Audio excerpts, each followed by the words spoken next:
Morning class third students. आज इस video में हम पत्र लेखन का अभ्यास करेंगे। पत्र लेखन को लिखने से पहले हमारा ये जानना ज़रूरी है पत्र लेखन होता क्या है। तो चलिए हम स्टार्ट करते हैं।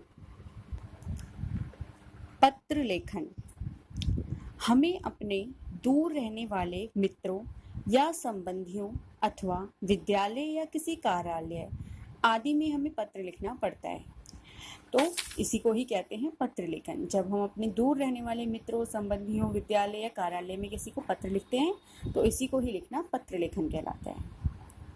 पत्र लिखते वक्त आपको कुछ बातों का ध्यान रखना होता है, तो आइए उस बातों को ध्यान में रखते हैं। कौन कौन सी बातें हैं?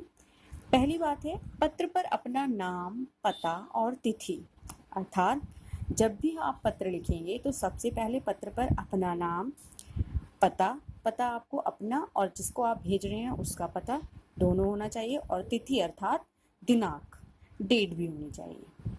उसके साथ ही दूसरी बात जो आपको ध्यान रखनी है पत्र लिखते वक्त, उचित अभिवादन तथा संबोधन। आपको उचित अभिवादन करना है जिसको भी आप पत्र लिख रहे हैं, अपने से छोटों को या फिर अपने से बड़ों को, तो उनको उस प्रकार अभिवादन और संबोधित करना है।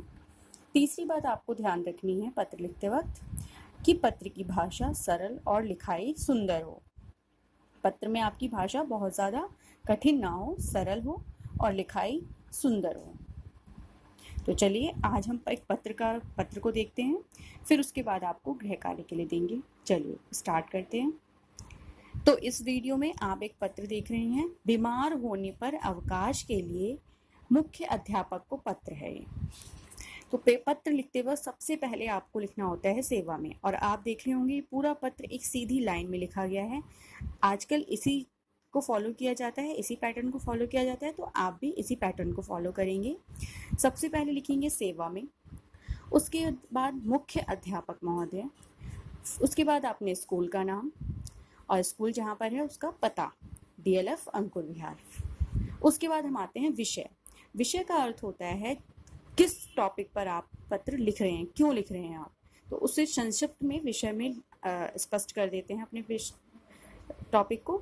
तो विषय है यहाँ पर अवकाश के लिए, जैसे हमने लिखा बीमार होने पर अवकाश के लिए, तो विषय में हम छोटा सा ही वर्णन करेंगे, अवकाश के लिए पत्र।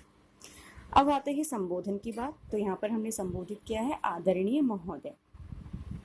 निवेदन है कि मुझे कल रात से तेज बुखार है।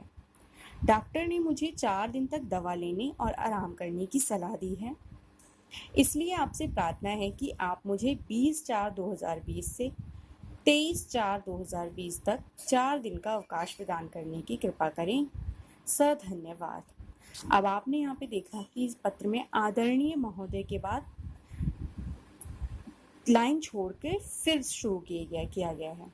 इसी तरह जब पत्र की आप भी बात खत्म हो गई है, उसके बाद जब धन्यवाद दिया गया है तो भी एक लाइन छोड़ के लिखा गया है। तो इसी तरह जब आप पत्र लिखेंगे तो इन बातों का ध्यान रख के ही पत्र को लिखेंगे। तो चलिए, आपको एक गृह कार्य के लिए पत्र दिया जाता है, आपको इसी पैटर्न को फॉलो करते हुए उस पत्र को भी लिखना है।